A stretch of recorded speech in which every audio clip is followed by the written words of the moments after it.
আসসালামু আলাইকুম viewers. TVS 4B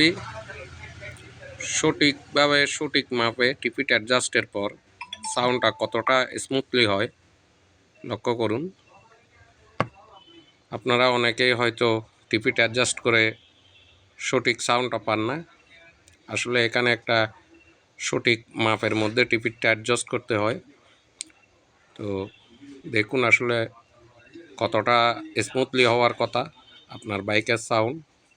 তো আসলে সঠিকভাবে টিপিটের অ্যাডজাস্ট না হওয়ার কারণে আপনারা স্মুথলি সাউন্ড থেকে বঞ্চিত হন।